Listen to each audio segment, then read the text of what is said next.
maybe applying for a Lilly Grant Foundation on the back end of the work that we're doing right now. Does that sound like a good summary of where we are? Beautiful. We've been using divine governance. So if you don't know what that is, there's a meeting yesterday with Kent Smith that'll probably be on replay at some point, or on a podcast on my podcast on Thursday. So it'll drop on Thursday. You can hear divine governance there, and we'll share a little bit about that in our agenda. But I think that's it for the intro of what this is and what we're doing. Well, thank you, Toni. Thank you, friends, for gathering again for our penultimate meeting. I think there's one more after this. So let's see what we can put together. Well, we'll begin with our appreciation stories as a way. Oh, wait. Sorry. Yeah. I'm so sorry. Hillary says stop streaming, but don't end the meeting or leave Zoom. Keep your Zoom call on and add participants, and then turn live stream back on. Do I really have to do that, Hillary?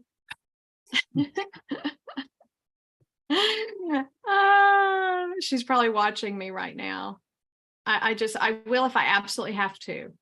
I probably do. She's writing me. I'm so sorry, y'all. This is the first time I've had a back-to-back call like this, and I didn't know what I was supposed to do. Well, do you think we could take? Okay. She says no, I don't have to. Okay, great. Okay, so you're good. Okay. Thank you, Hillary. You're off the hook. Well, let's take just a few moments to gather some appreciation moments, and then we'll just come back in, about 30, 45 seconds. Does that sound good? All right.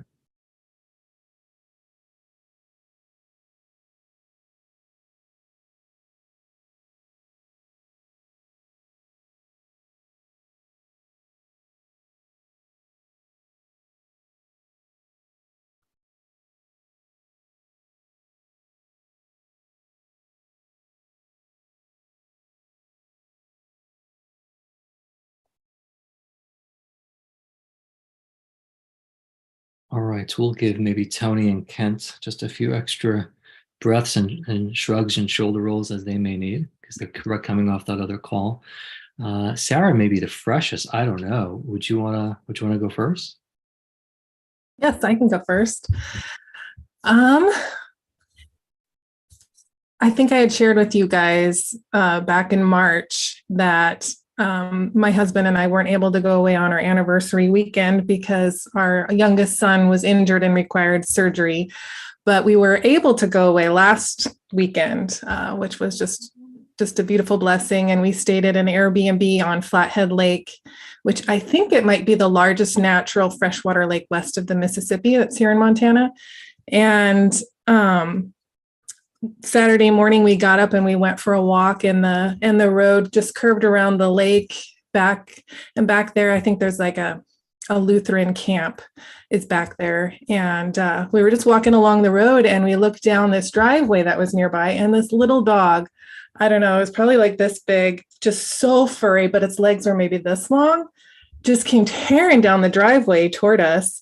And we just like stopped, and we weren't quite sure what it was going to do when it finally got to us. And it was just so happy to see us. And it was just wiggling and whimpering and whining. And we just patted it for maybe 30 seconds, 60 seconds. And we're like, oh, I hope it goes back home and doesn't follow us. And it didn't. It just like turned around, and it just, as fast as it had run down to us, it ran all the way back home, just like that. And it was just this expression of joy that it didn't cost that dog anything to come and say hello to us and share the joy. And it got so much joy from being with us, even though it didn't even know us. And just as it ran back home, we were just reflecting on like, why don't we as people do that more? Just share this abounding joy with others. It doesn't cost us anything. And it multiplies it back to us when we do that. And so we just felt so warm inside. And I mean, even right now, just sharing it, my cheeks feel the smile on my face. And that's my appreciation story that I wanted to share. That is so amazing. I love your nature appreciation stories that you give, Sarah. They're often and and very rewarding. Thank you for taking us there. If you were to give a name to that dog, could you come up with a name? Oh, it's Furball or Puppy. I mean, it was like one of those dogs. I think it might have been a mini Aussie, but it looked like a puppy because it was just so furry. I love it. Could be our Luke 10 mascot. Yeah. Well, I'll go ahead and jump in. Mine's a little bit of a nature appreciation by way of a lightning bolt. And so I had the privilege of recording a podcast live, the Relational Revolution podcast based on this book with Chad Waller. And we did that today. And toward the end, very much toward the end, there was a lightning bolt that came and shut off my power of the whole house, and actually a good distance down the way, even Chad's house. So we lost power and everything went offline, I think, for a while. But I think maybe he stayed on somehow, and Hillary took over. So that was quite the reaction from heaven, perhaps. I don't know. It just happened. So it made me laugh. And then after I took a walk around and couldn't get back online, I connected with Chad to debrief briefly our call. And even before we got to that, he was so effusive with high octane joy. He says, before we debrief it, I just got to let you know about my training call with Ryan Nienaber. I had an intro call, and Jason, I can't wait till you watch the video because this happened, this happened, this happened. And how do you do these things, you people? And he was prepared before the call. He was listening to Jesus, and we connected before we even connected. And it was just so amazing. And there was mutual weeping, and we bonded. And he goes, I don't care if I ever even do the intro call, ever. This was worth it. This moment in my life. I'll never forget hearing Chad's voice through the phone. Filled me with a lightning bolt, with thunder, with electricity, of this bliss that we're carrying in this relational revolution. Wow. Amen. So good. Yeah. Tony or Kent, how about you?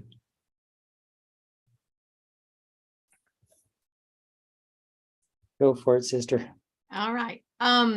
First of all, we do not have another meeting after this. So if we have to go a little long today, we can, those of us who can, because we might need to for some work. Just throwing that out there. Your Sarah reminded me of this morning. I'm going to go back to this morning because I tend to live at high octane joy all the time. Like y'all see me and I'm like all on and I'm so joyful. And this morning was my quiet. So joy has to be balanced with quiet, right? Or I get burnt out. And this morning when I woke up and got rid of my kids to school, I was sitting on my porch outside, and my coach, I have a coach right now, has told me I must drink a hot beverage in my hands very, very slowly out in nature. And I can't do anything while I'm doing it. So that's like my job right now is to slow down and quiet myself because I do go nonstop. So I was being a good student and I was doing that, or a good trainee, whatever. And I'm sitting outside and I was doing some just internal spending time with myself. And I just, just connecting with different parts of me and realizing how much I love nature and how much I feed off of just the birds and being outdoors. It really feeds me, and I don't do it enough. I sit here in my office all day, even though I see nature, I'm not in it, and I need to feel it. It's very physical. So just even acknowledging that about me was fun. I felt seen by God and myself.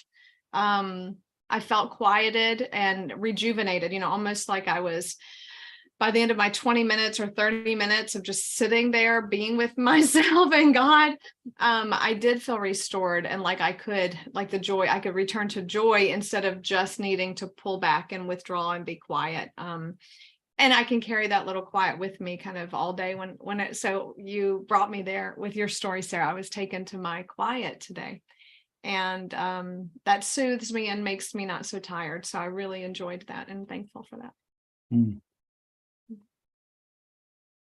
Thank you, Tony.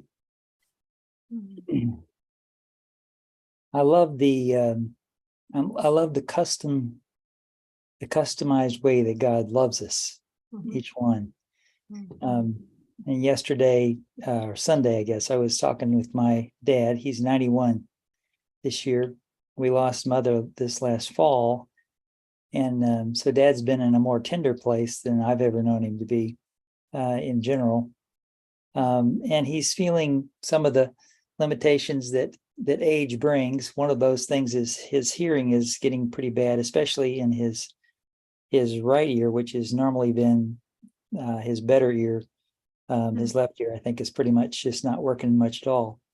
And so he had been very hopeful that he was going to have a chance this week to do some video recording of some stories that he's really wanted to capture for posterity and just to bless people. And but he lost his hearing aid like 4 days prior to this day, and was just, he'd looked everywhere. I mean, he had taken the house apart, top to bottom, right and left, and just could not find it. And he got word from his videographer that she was coming over and she was going to be there in just a few minutes.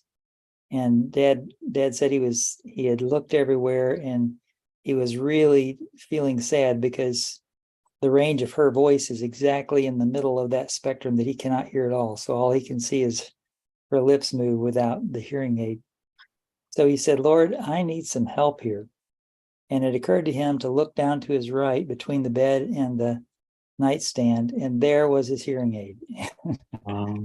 So he picked it up, and but the thing that I loved about it was he said, God's like that. He just so often gives us these little things that are absolutely customized to where we are and what we need. He hears us and he sees us. And that story has been blessing me all week since I heard it. I love it that's what our God is like. The God of love is a God who knows the hairs on our head, sees the sparrows, every one of them, and knows when we lose our hearing aid, and is willing to help us find it. So anyway, that's my appreciation story today. Thank you. Thank you. That's so precious. Well, we do have a healthy agenda set before us for our Grand Circle. For those watching the recording, there are some others that have been part of this Grand Circle. And so they are also Stephen Johnson, who, when he sees this, we're saying hello to Stephen, and Shannon DeBryan has spent some time on the circle too. So we're grateful for those other members as well. The agenda, if everyone, give me a thumbs up if you've accessed it. If you don't, I can share the link. Could you send the link? I'd be happy to. You want me to do it, Jay, or you got it? I think I have it right here. Thank you.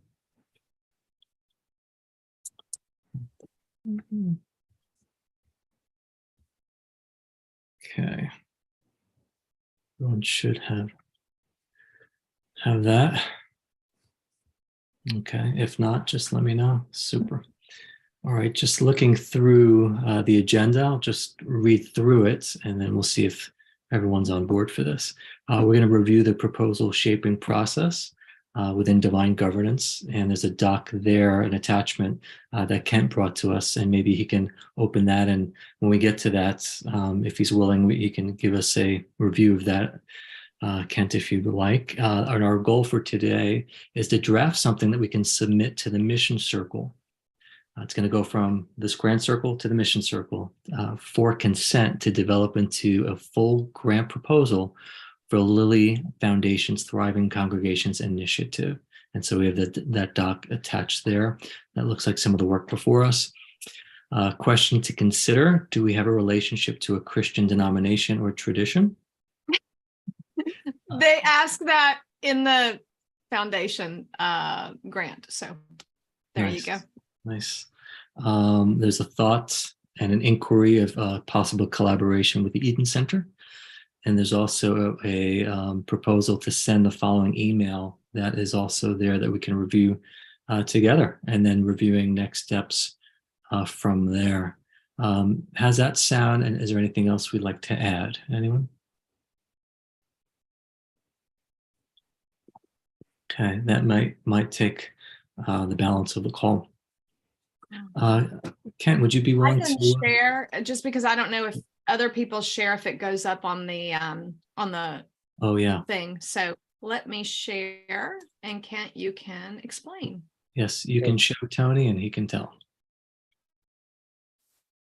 So we operate in Luke 10 on a process that we call divine governance, which includes as a big part of its operational system what's called sociocracy or dynamic governance. And one of the key things that we do as we discern together what the Lord is leading us to do is work through proposals. And so this group has been, as Jason was saying, has been working on developing a proposal, specific proposal for the Lilly Foundation around a grant application. And so anytime that we're working on a proposal and we're doing it with the Lord as a team or as a community, we have kind of really four major phases that we walk through. So there's initially a picture forming. And in the first phase of picture forming, what we're really wanting to do is unravel all those strands of yarn that make up this ball of question that we have. And so picture forming on the document that you're showing us there, Tony, can you make that just a little bigger maybe so that our viewers can? Yeah, my Is it- screen is so messed up. I'm gonna try to expand it here. And then Maybe- maybe you can Yeah, blow it up. maybe down, there you go. That's better. Yep. So so picture forming is in the left column there. That's where we began. And what we do is we take a little bit of time, as you've probably observed in a number of the calls this week, where we're just saying, Lord, what would you want us to be paying attention to here? And what we want to include in this stage around whatever the question is our ideal solution would include. So as we're thinking specifically about the grant, you know, what would an optimal grant proposal look like? What would be the elements of that, or the strands of yarn? Sometimes we use the ball of yarn metaphor. What would be the strands that we would want to be sure get addressed in our solution? So we take a little time to listen to the Lord, and then we share with each other. And it's just kind of a spirit storming process where each person in the team gets a chance to include elements of what they would call an important element of the ideal solution. When we have those collected, and we may do several rounds before it's all over, usually we do rounds and then we'll do kind of popcorn, anything else that's come up for anybody that they would want to add. When we feel like that's complete, then we move to the proposal shaping stage of developing a proposal, which is to get to those outcomes, we might, and again, we're going to make space to pause with the Lord and see what comes to mind. And so we collect those thoughts, perceptions, insights, and develop a list of possibilities. At this stage, we're not trying to critique. We're not trying to figure out how they mash up together or if they are even compatible. We're just putting things down. When we feel like that list is complete, here's some things that we might do. Then we move to the actual drafting the proposal. Sometimes that happens in the same meeting, depending on time. Sometimes the group will assign a subgroup to do some proposal shaping of the ideas that have been surfaced in that second phase, and then come to the group and have a proposal draft for us. So again, we look at that together and we try to see what else we might want to do to refine or hone that, and then move to what we call a consent round, where we hopefully are able to reach a consent as a group on the proposal that has been drafted for the group.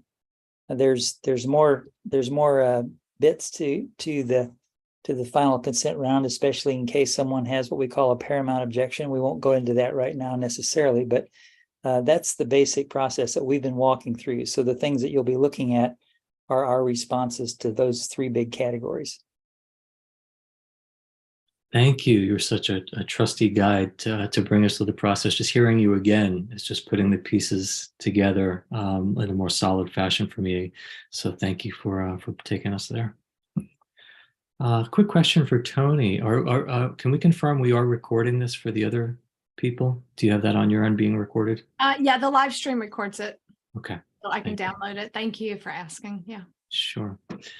Well, great. Well, our next item is our goal for today. And again, the goal is to draft something that we can submit to the Mission Circle so that they can look at it, hopefully consent it as Jesus leads, and that will develop into that fully shaped proposal. So we can open up that document if you have that. And I don't know if you want to share that, Tony. I can. And part of the question is that our goal for the day? I mean, we can try to do that, but we might end and go, no, we need another week on this, right? So I don't know how much we want to have done before we submit it to the Mission Circle. So I think, Kent, we'll need your weigh in on how formed do we want it before we give it to the Mission Circle? Because we'll definitely have to shape it into a Lilly grant proposal once the Mission Circle says, yeah, I think this is a good idea to form, and then we can put the effort into forming it. Does that make sense? Sure. Okay. So I can make the text bigger here. I might actually, let me share it on a different screen, because for whatever reason, this screen is messed up on my computer. So if I share it from here, I'll be able to make it full screen.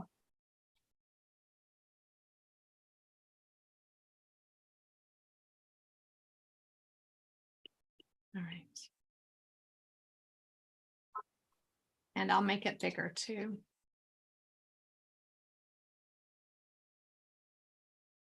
We'll go see, is 125 good, or should we do 150? Y'all let me know once it gets there.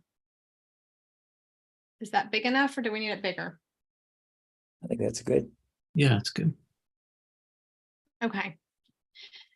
Any proposals for how to do this work of walking through the proposals? Some things were not touched or changed. Some things were. Some people made comments. Any proposals for how we should, a best way to do this?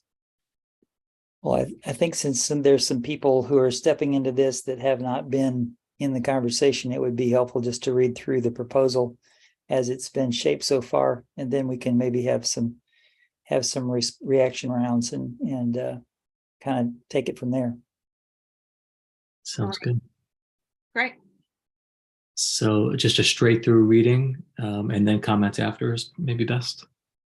Or each section, I think. Maybe section by section would be good, where we have the detail in front of us a little bit.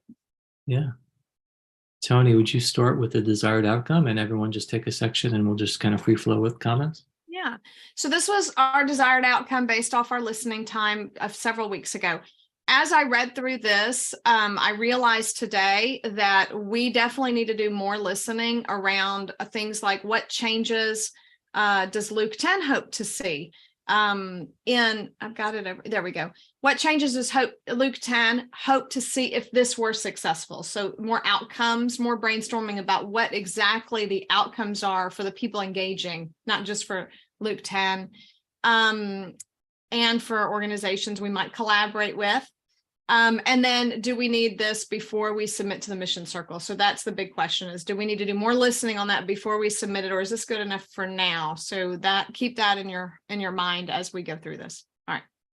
So one desired outcome for us was to provide consultants who share a broad framework for kingdom transformation, who are able to come alongside Luke 10 people, regardless of their wineskins, meaning regardless of their church expression, I think, to help them assess their current congregation, which we define very broadly as a collective of vibrant families of Jesus, gain clarity around the cultural transformation necessary, and implement appropriate steps to move the community closer to the desired culture. So that is so far our desired outcome. Questions, comments, thoughts about that? So would you say a little bit more, Tony, about your sidebar comment there? I think that's important.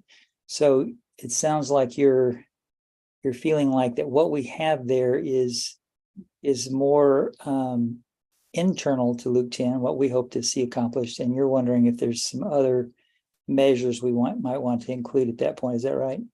Right, because our evaluation, what our what's the word I'm looking for? What we measure is going to be based off the outcomes that we want to see happen. So yes, we want to provide consultants, but like, why? What's the real outcome? And I think our real outcome is to give clarity, support, implementation coaching to people searching, whatever, right? So I think, yes, this is internal, what we're wanting to do, but what's the real outcome that we're going after? And the real outcome is transformed communities, right? Like, we want to see communities living out their values consistent with who they are, and changing the world through that, right? So I think some of those would be helpful, because as we look to measuring, we're going to need to directly measure some of those things, not providing consultants. Okay, well, we have 10 consultants and we're providing them. You can't really measure that, right? I mean, you can, but it's not, that really doesn't mean the world is changing just because we provide consultants. Does that make sense? Sure. Okay. Yeah. So, yeah, I think at some level, this, like everything we do, comes back to our core aim, our great vision statement of seeing a vibrant family of Jesus in close reach of everyone worldwide, right? That's why Luke 10 exists, is to carry that out. In our mission statement, which is to equip, connect, and equip, right? Spiritual moms and dads, or spiritual leaders, for this mushrooming, growing revolution. Somehow those ideas dovetail, I think, perfectly and beautifully with this, but that's not explicit in anything we say there, for sure. Yeah. Tony, when I was reviewing it, it was actually farther down in this section that says, how will we track performance indicators, and what quantitative and qualitative methods will we use in the evaluation process? So it sounds like you're kind of asking that same question. Some of the things that just came to me were having a survey at the beginning, when someone comes for consulting, having them do a self-evaluation of their congregation, regarding, how is the current state of their heart-to-heart connections within their congregations and with God? How skilled are they with others-centered gentle curiosity? What is their current level of joy with celebration and play and appreciation? And how high is their resilience in hardship, that sticky love? So it seems like those are kind of the elements of transformation within the culture that's not exclusive, but they are key elements that can be measured. Yes. Does that kind of answering some of that question? Yeah, that's exactly where I have qualitative on there. You could use surveys or interviews, right? Before and after assessment. So what you're doing is kind of drawing that out and seeing kind of the questions we could ask, or the things we could measure. So that's beautiful. Yes. So that work would go right into the qualitative thing that we're measuring. The quantitative, we're probably a little more shaky on at this point. And I think that's directly tied to the fact that we don't have necessarily very clear outcomes stated, right? Because if our outcome is to provide coaches or consultants, well, then we could say, well, we want to have 3 consultants trained by a certain time. Well, that's great. But is the outcome that we want to train so many congregations, or so many cell churches, or not cell churches, vibrant collectives of vibrant families of Jesus? Like, what are we really going after, right? And how many do we want to go after? And maybe we really can't say that, but we can try to think through some of what those could be once we get real clear on the outcomes. Right. And that could be part of like what you were talking about, Kent, with the duplication of the vibrant families. So is there a way to measure the quantity of generations or families that are being duplicated? Yeah. So that could be a quantitative. What you have up there, spontaneous generational duplication, that could be an outcome that we're going after. Not necessarily the indicator, but the outcome. And then the indicator would be, 10 of their leaders were trained as facilitators, right? Or 4 of their core leadership team was trained as facilitators and are now facilitating a healthy community. right? So that would be an indicator that generational duplication is happening. Does that make sense? Yeah. That's a great outcome. I think if we're going to listen on outcomes at some point, I think that's a great outcome to think about. My biggest question, I guess, for Kent is, Kent, do you think we need to listen on that before we submit this to the mission circle, or do you think we might be able to submit it to the mission circle as is and then listen more on that when we're actually developing the grant proposal? I think the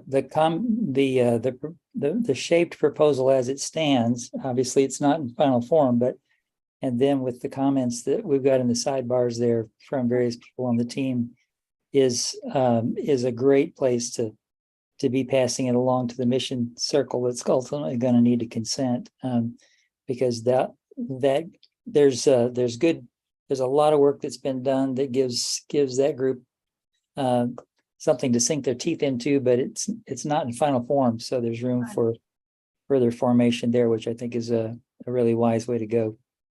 Right. So does that sound good that we'll just hold that stuff until we hear back from the mission circle? And then when we start on the actual grant forming, if we get that far, then we'll do more listening on that.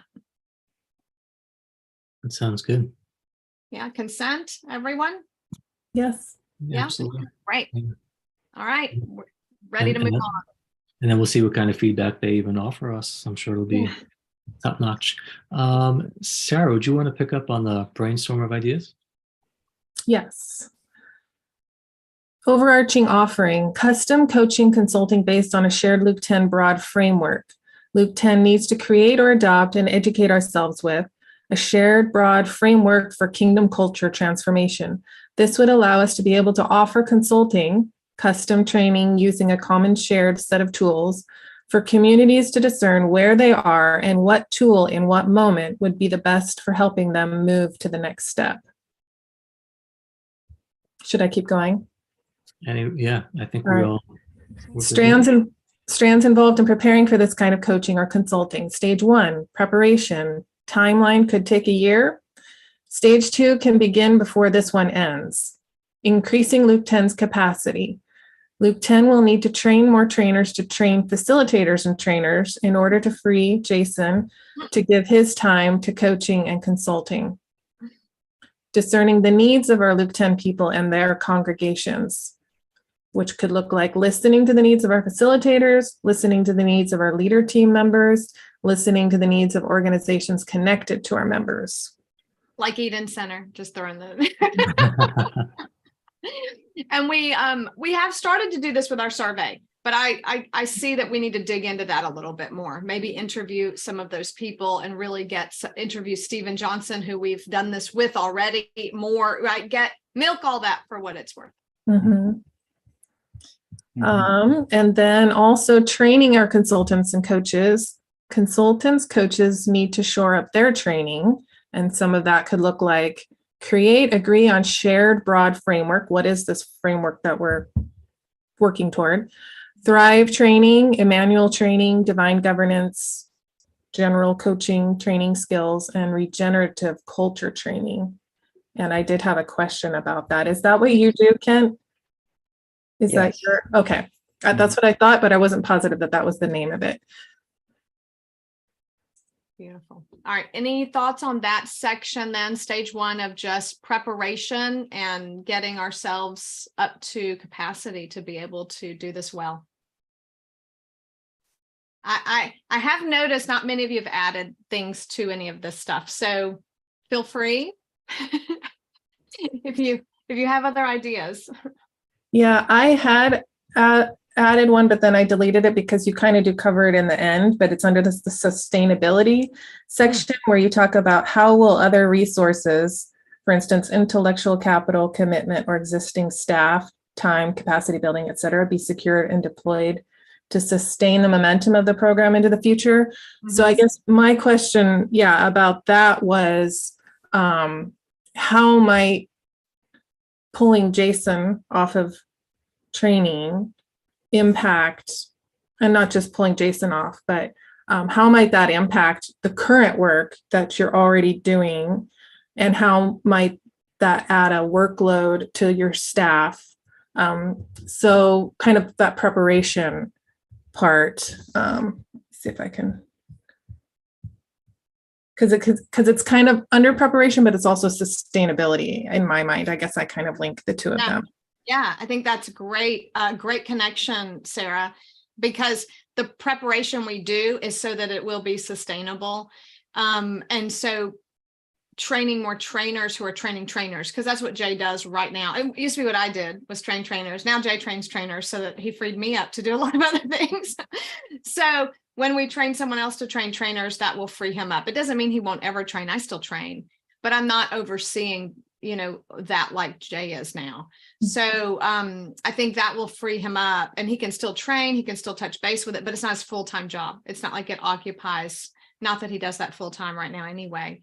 So being able to employ him full-time will be huge, because he's not right now. We have no one paid full-time to do any of this. So when we hand training over to a collective of trainers, for example, that we almost have in place now, and then Jay gets paid to do consulting, that's just going to give him extra time to work. So he'll still be able to do some of that, but not all of it. And hopefully the way we fund our consulting will move in to start funding Jay, if that makes sense, once the 5 years is over, and we can get into that when we develop the financials, which we haven't even looked at. So will this increase of workload affect more than just the trainers? Yeah, it will. You always give about a 10% and 10% from the total grant you collect for the whole organism, because it always affects everyone. Our finances will be affected. Maybe people will start giving more. We'll have to track more. We'll have to track. We'll have to track all of that. So finances will be affected. Communication will be affected, because they're going to have to communicate about all of this. So the grant money gives money to the organism for the extra work that's on the whole system. That makes sense, which allows us to hire more people if we need to, and to be able to fill those capacities, or hire them for more time if we need to. So then that might be something to add, if it's not necessarily facilitators or trainers, but behind the scenes communication people to handle that increase of coordination. Yes. Yeah. There's going to be several things in here. Good. Thank you. We really do need a finance person like this, just over finances. I'm just going to put finance person. Probably more comms help. Great.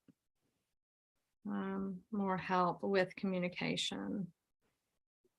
And would R&D be responsible for some of the materials, or would that be to the consulting circle? Would it be a mixture?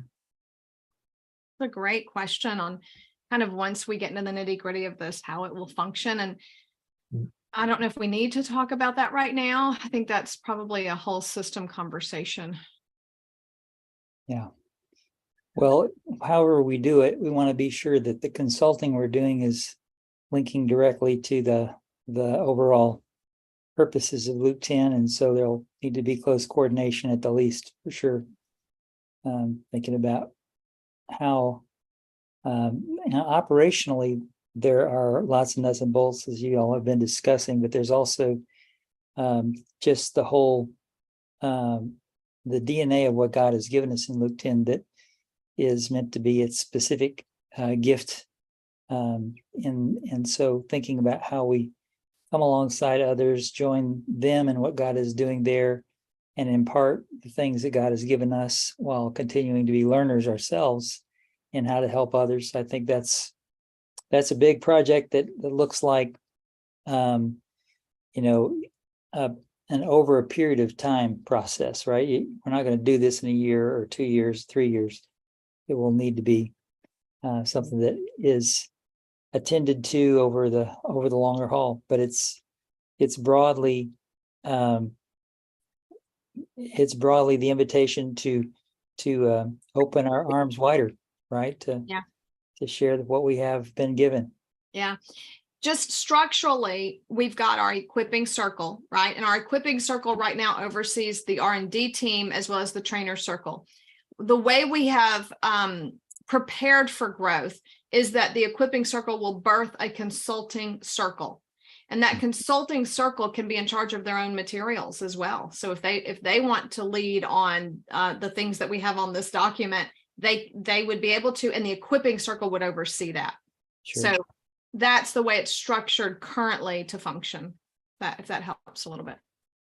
So again, for people who are watching, we're organized sociocratically in this respect, that circles are connected to other circles and double connected in many cases. And so there's a way to make sure that the flow of information is both going from the center of the organism out to the enacting elements of it, in this case, the enactment of consulting.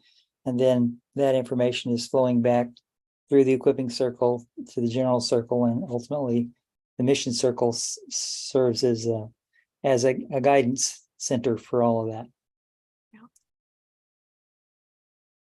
I can see the future multiplication of the steward, scribes, and delegates. They're just going to be so many. Yeah. Did we leave off on stage 2 somewhere?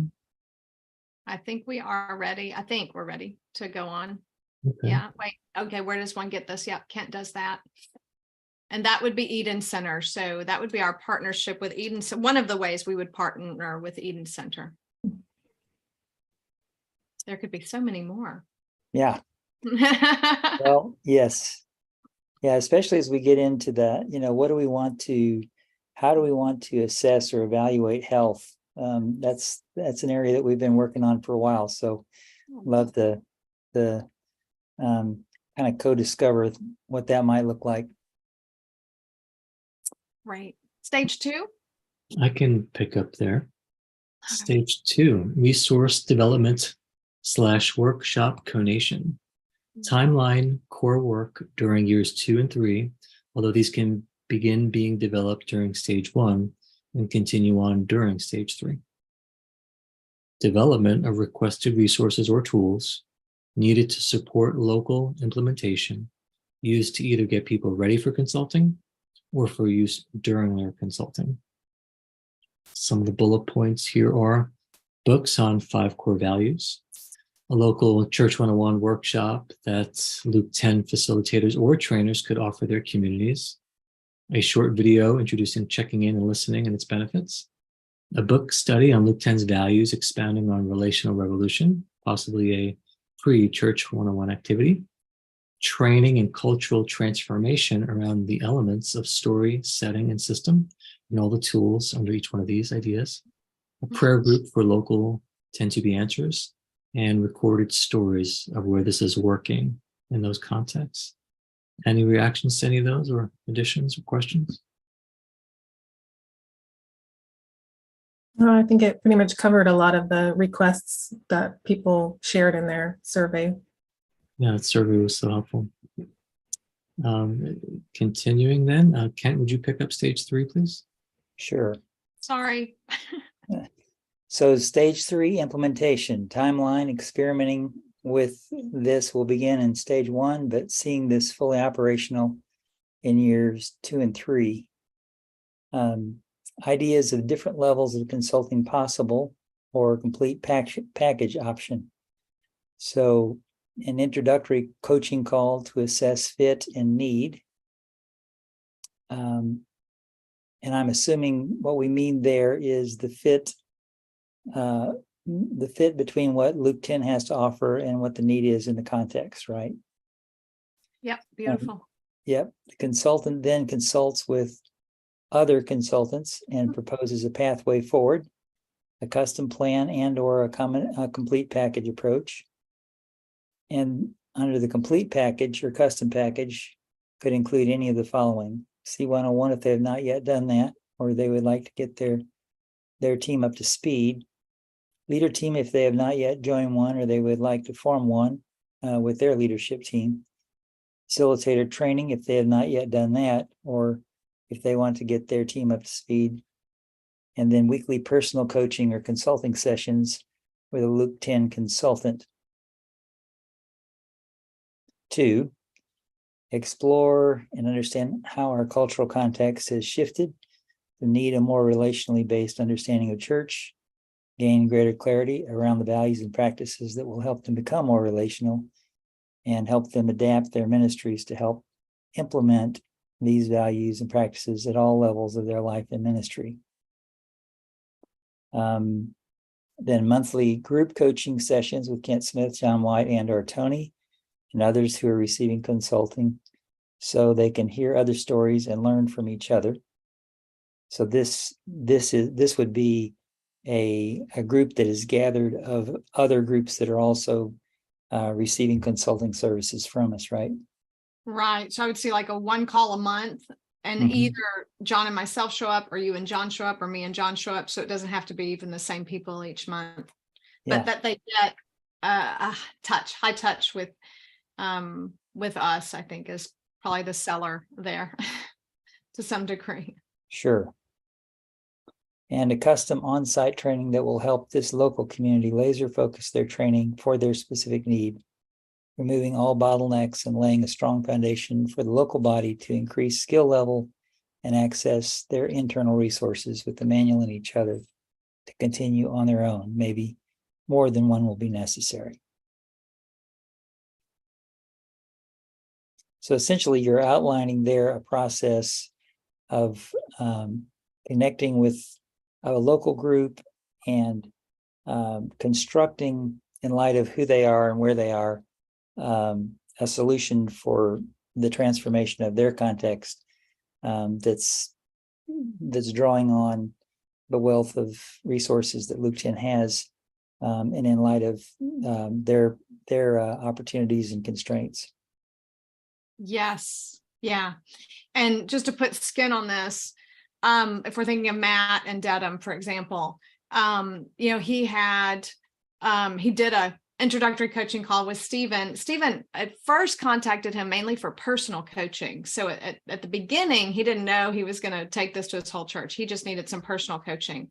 So Matt was like, I can do personal coaching with you. And so he did. And I don't know if it was about 6 months into that, because included in Matt's personal coaching is Church 101 with people. And maybe even inviting them to a leader team, right? Because that's how all of our leaders, we feel like need those skills to grow. So Stephen does that. And of course, in that process, realizes he wants to take that to his own family, does that for another 6 months. And then about a year in to this pastor reviving his own life and family, he realizes my whole church needs this. So that's when Matt begins to then meet weekly with him for this coaching, right? This kind of coaching package of how do we implement this in your church? And of course, it involved doing Church 101 in their church, building leader teams in their church, right? And each group's going to want to do that differently, probably, and uniquely. Again, we don't have a cookie cutter for how churches even do this. They call it different things. They did it very differently. Everybody's going to do it differently, right? And then it ended up being us going there, doing retreats locally with them. We lived there for 3 months, actually. But, he was a part of a leader team the whole time, formed leader teams with his whole congregation, had that support from others, was in a movement team with John White at the time as well. So had that kind of monthly coaching that was going on with others. So we pretty much did this with Stephen, but of course it's custom, because you're not just rolling out some program, you're listening to the need and you're bringing the tool for the need at the time. And then you continue on the next tool, the next need. Does that make sense? Kind of how that flows? Mhm. Right. I think assessing is probably the biggest skill that our consultants are going to have to make sure they have, right? Is the ability to listen and to assess. Sounds a lot like Jesus. He didn't do much just in case teaching. He did just in time teaching. Mm-hmm. So good. Well, if we're ready for stage 4, Sarah, can you bring us through that? Stage 4, evaluation ongoing at every stage. Clarify outcomes, which we went over above there. Clarifying performance indicators based on those outcomes. For instance, quantitative. How many trainings do we hope to host? How many congregations are participating? Qualitative could use surveys or interviews before and after each training segment to assess deepened sense of heart-to-heart connection expressed by participants, deepened understanding among congregations of their changing social and cultural contexts, descriptions of their clarified mission, vision, values, and practices as a congregation or collective of vibrant families of Jesus, and deepened individual and collective spirituality. How will we track performance indicators? What quantitative or qualitative methods will we use in the evaluation process? Who is responsible for evaluation? Tony would love to talk more with Scott Harris and Mission Increase to see how they measured their success. Kent and Eden have done good work as well. Mm. Right. Mission Increase, just quickly, I think that's what they're called, but Scott Harris is local here and he does Mission Increase. Really, they are a coaching service for free that they offer themselves to nonprofits to help nonprofits get healthy relationally and organizationally and financially. And so they do a ton of training and work all for free for these organizations. So it's incredible what they're doing. They get funding from churches to do it. So that's even interesting how that model is. But I definitely see some parallels between what they're doing and what we're wanting to do. They're just doing it in a very institutional, right, paradigm where you have parachurch and you have church, and they're in parachurch, which of course we don't even use those words. We live in a very different world. But that's who Scott Harris is. Good. So most of this is work we haven't listened on yet that I'm like throwing out, we need to talk about, we need to listen on. These are still things that we have yet to really listen around and discuss, but I want to make sure we don't forget these elements. Does that make sense? Yeah. Do you want to bring us through those elements, Tony? Okay. Ideas on how we fund this. Well, this one we have talked a little bit about. The basic idea here, I don't have to read it word for word, is that, we do charge, the value will depend on whatever package we put together, right? Because some things we can have, like this training costs this much if we're doing a Church 101 local training. Like we can put value to those things, just like we have value to facilitator training, trainer training, all of that, right? Church 101 leader teams. So we can have values on certain things that we offer, but if we're putting together a package for a church, that value is going to be unique to whatever we're offering, right? So the consultant would come up with the value of that package, would share that value just like we always do. And we're hoping that it would be a sliding scale sort of thing, that if the organization can pay, wonderful, they pay. We do charge a little upgraded charge so that maybe when they pay, it can supplement or give some scholarship funding to people who can't pay. So we'd like to work out something like that to underride some of the other families that can't afford to pay for this level of attention. So that's the way it would kind of work: sliding scale, subsidized by some organizations that can pay full on. As you can see, there's lots of things we could talk about around that as well. Luke 10 would probably need to work to raise scholarships for that as well. It would be one of our funding things. We can also encourage potential clients to go get grant funding for this development work, because the way Matt got paid to do this with Stephen was actually Stephen went for a Lilly grant funding for his personal development as a senior pastor, and got grant funding. And so he used that to pay Matt. So there is funding out there for some churches who are doing this type of work. Any more thoughts? If you have more thoughts, we can add them here. That's all all we had already talked about or worked through in the other proposal.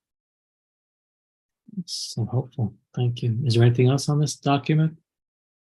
Yes. Kent, did you have anything you wanted to say about that though? Looks good. Looks Okay. good. Great. Other threads still to consider. And I'll just read the bold. Okay. Who are our consultants? How do we decide who becomes these consultants, right? What kind of training do they need, which we talk a little bit about up above, but that demands another conversation. How do we find 10-2B answers or interested people? How will we communicate the proposed program to potential participants or the general public or funders, right? And then some ideas there about how, we obviously pray 10-2B because that's what we do. We share it with our listed facilitators and our leader team members. We could host consultancy interest calls like we were talking about, these coaching calls to find out if the fit and the need is there. Through listening and discerning, maybe even someone who's just off the internet can say, I'd like coaching and consulting, and they're not in our current process, but they get in one of those calls and we can discern with them, okay, your next step's Church 101, but they come in the door of consultancy first. So even that is an option of where we, Yeah. Prerequisites for consulting with them. That's something we're going to want to talk through. I just wrote, they have already, or they're willing to train.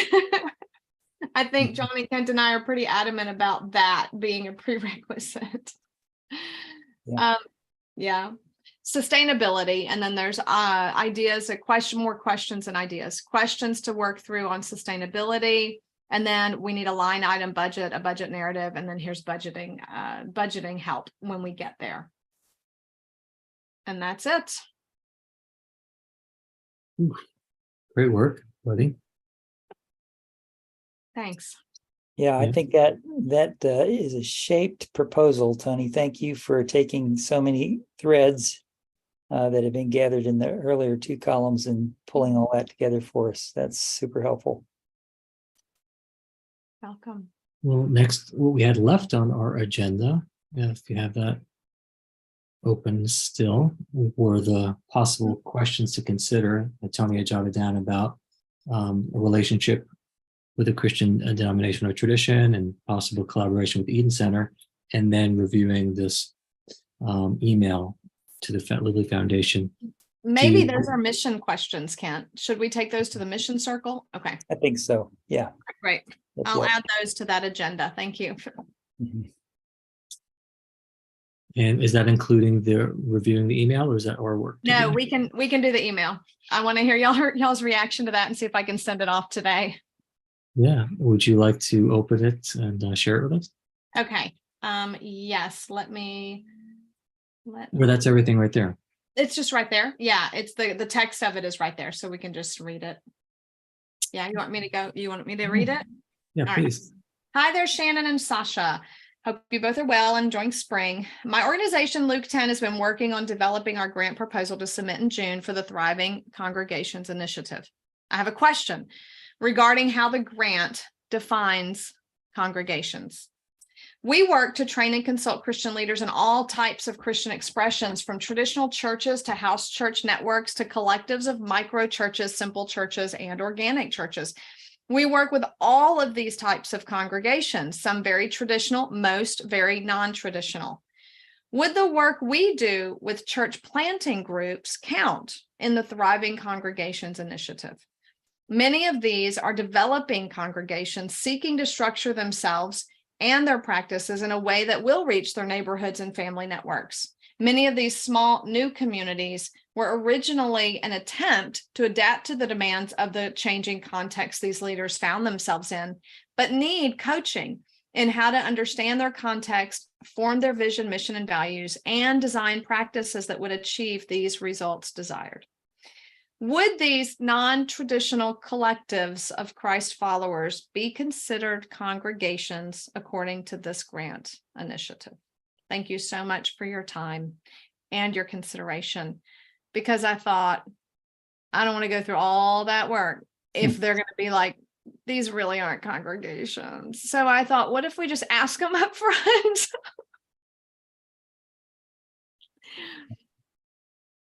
Yeah, can't hurt. Yeah. What do you think, Sarah? How does that strike you? Well, I think we kind of asked ourselves this question at the beginning, and according to their definition of congregation, they have a very broad definition. So at that point, we had decided that that this work does qualify. So I don't know. I'm So almost, why am I doing this? That's a great question, Sarah. and so now instead of what I right at did- the beginning. So I went back, and instead of just looking at the papers that and the online stuff that Mhm. talks the written stuff, I watched the video again of them walking through bit by bit the entire grant proposal process. And in that video, what hit me as I was deeply listening this time, not just overarching listening, was they have a very strong emphasis on traditional. What did they call it? They said, oh, did I write it down? Innovative and traditional. Traditional yet innovative, or something like that. So they're holding two tensions as an organization. And they mentioned that they said our definition of congregation is very broad. They said that. But when they talked about what they meant by that, they were like, Methodist, basically every denomination out there. Okay, Catholic, like basically if you call yourself a Christian, but you're a church, then that you're included. And as I heard them talk, I just thought, the way they're speaking, that I don't think it's ever even entered into their mind, the idea that a congregation could be three families gathering together every week. And they did say a congregation for us is a group. I did take notes on this. Where did I put my notes? It's a group that gathers weekly. They mentioned worshiping together. Yes. Here it is. They meet weekly to worship, teach, and extend care to each other and have acts of service and hospitality. So I'm like, okay, I mean, theoretically, we all could say we do those things, even we meet daily almost, some of us, but it is stretching them. It's going to stretch them. So I really did think, I just don't want to do all this work and then them come back without the imagination that they need. So I thought, what if we, and maybe Kent, you could help me create the imagination in this document or in this email, even further kind of draw out the imagination so that they can grasp it. That way, at least they're prepared for it when it comes, and they can say, oh, this is the one that's thinking outside the box, and congregations define differently, or they might come back and say, that's good, but define it for us, So I would love some guidance, because I have submitted a proposal before, and it wasn't exactly what they were looking for, because we didn't talk enough about how we're planting churches. And so they denied it. And so I would hate to get denied because we weren't prepared good enough or well enough, and we didn't describe things good enough. So if we're denied, I want to make sure it's for the right reasons, if that makes sense. Yeah. No, I can see how walking that balance of using their imagination, activating their imagination, which could happen through just submitting the full grant proposal in the first place, but obviously not wanting to put all of that work into it if the preparation hasn't happened for them.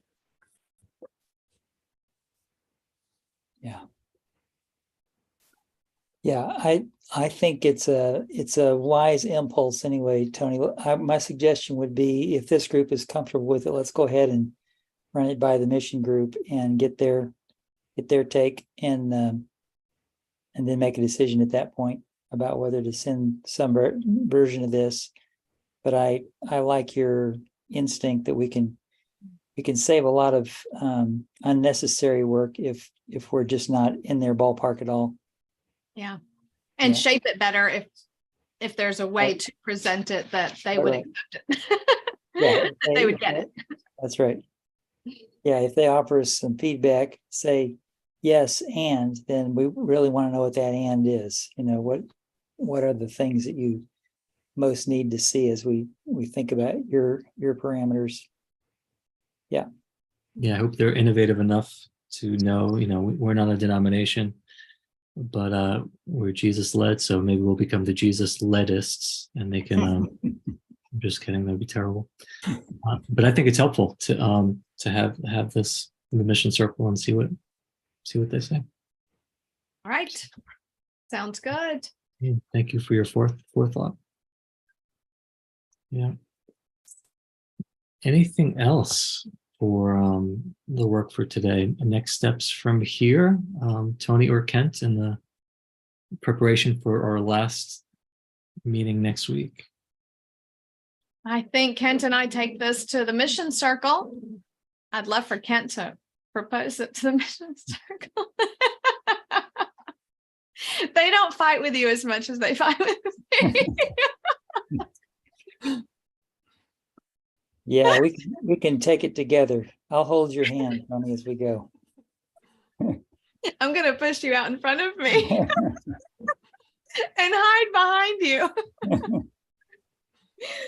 All right. So I think that would be our next step. And Mission Circle meets this week, Kent, or is it? I think it is this week, isn't it? Yeah. Yes. This week. Okay. So we'll do that. And I would think we need a kind of a quick turnaround from them because the whole thing is due by the 23rd of June. So I would hope that by the 6th, maybe they could have us because that just leaves us 2 weeks to finish this up. And we might need a breakout session of like 4 hours. I think like all of us, it would be great to be able to be in the same place, but for lack of that possibility, we can get on a Zoom call for a while and do some work together. Those of us who hash this out, I think. Yeah. As we're coming to a close, Tony, do you want to give us the extra special Luke 10 live relational revolution? Yeah. So this meeting has been very much a meeting. As you notice, though, those of you who were observing who might have hung in here with us, we started with appreciation, and we start all of our meetings, even our kind of more business meetings. We start them that way.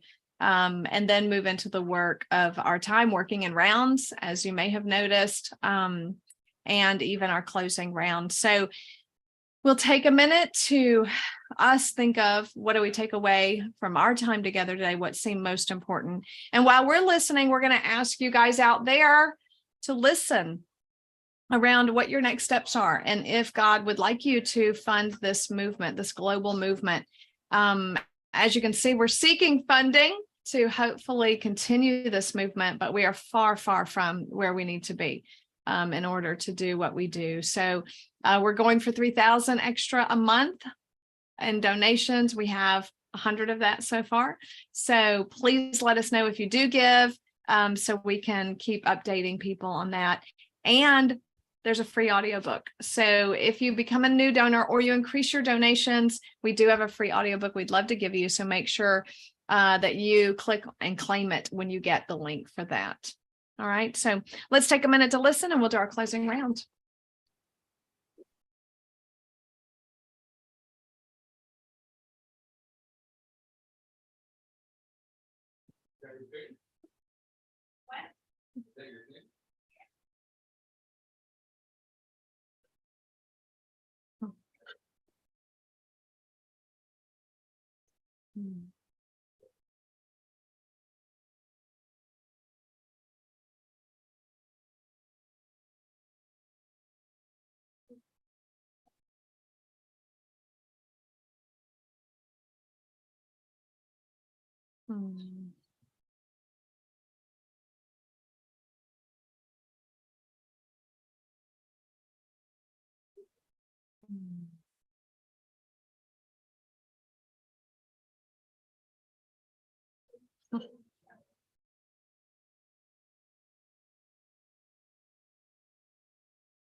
Anyone need more time? Tony, you want to go ahead and start? Sure. I am so glad you're in this group, Sarah, because I enjoyed your the fact that you're engaging at this level of thinking with us, because not a lot of people like to engage at this level. I don't know if I like to engage at this level. In all honesty. And so the fact that you're giving your brain cells to this is incredible to me. And your critical thinking skills are invaluable. So just the comments you've already made, the things you're thinking, I'm like, wow, this is going to be so much better because you are critically thinking with us. So I am so happy that you're here. Makes me smile on the inside, makes me excited, makes me feel safer that we've got someone else in this with us. And then also just taking away a little excitement. I think we've been wanting to collaborate with Eden Center a little more closely for many years now, and just waiting for something to emerge. And even if this grant isn't going to emerge, still doesn't mean we don't move forward with some type of collaboration with Eden Center. So I wish I was going to be there tomorrow when that retreat starts, Kent, but next year I need to just go ahead and put it on the calendar. Maybe Sarah and I can find ourselves, and Jay can find ourselves all there next year for training. But that would delight my heart. So I was just getting super excited thinking about being in training with you and your community. Thank you. Kent, how about you?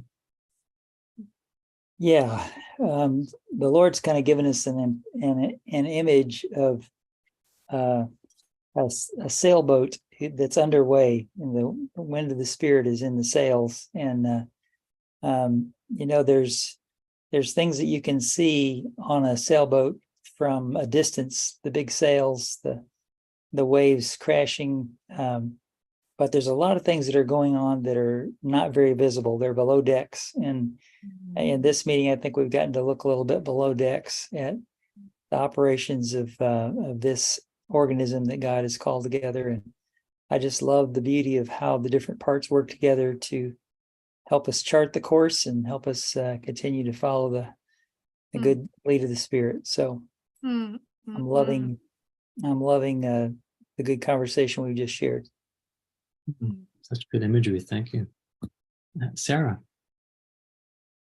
Thank you, Tony, for your kind words. I've learned about sociocracy, but I've wanted to see how it actually works and have it modeled for me. So I just feel very privileged to be a part of this circle.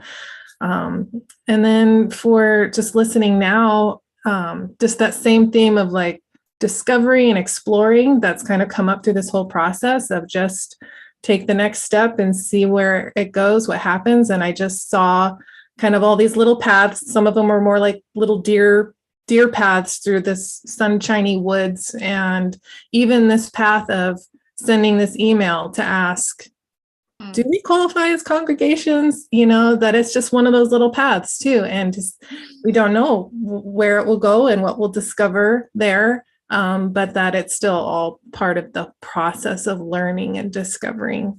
Beautiful. Thanks. So good. For me, in my listening, I was brought to a picture of us banging on a door for bread. So I knew that was Luke 11, so I pulled that up. And Luke 11, I'll share this passage. And there's one phrase that jumped out. Then Jesus gave this illustration. Imagine what would happen if you were to go to one of your friends in the middle of the night, pound on his door and shout, "Please, do you have some food that you can spare? A friend just arrived at my house unexpectedly, and I have nothing to serve him."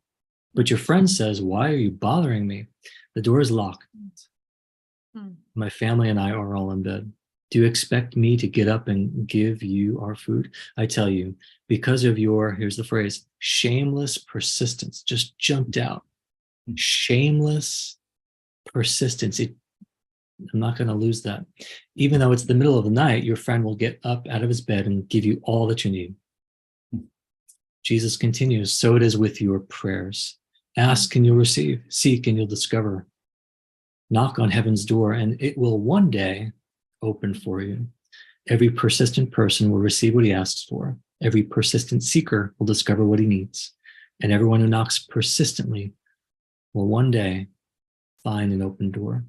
And even as we're praying to the Lord of the harvest, he still has a way of us doing the work of pounding on doors. And I feel like these next 2 weeks I want to be about that shameless persistence to the Lord of the harvest. Thank you. Thank you. Thank you. It's wonderful. Love you Good to guys. be with you, And friends. some of us will see each other tomorrow for more Relational Revolution Live. Thank you so much, you guys. Have Thank a good you. night. There Bye. will be replays on all afternoon, probably from the meetings today. So they might even replay meetings from yesterday. I'm not sure. So if anyone's watching and you didn't get the meeting you wanted, stay tuned. Hillary will have a schedule soon of the replays. Love y'all. Take care. Bye. Bye for now, friends.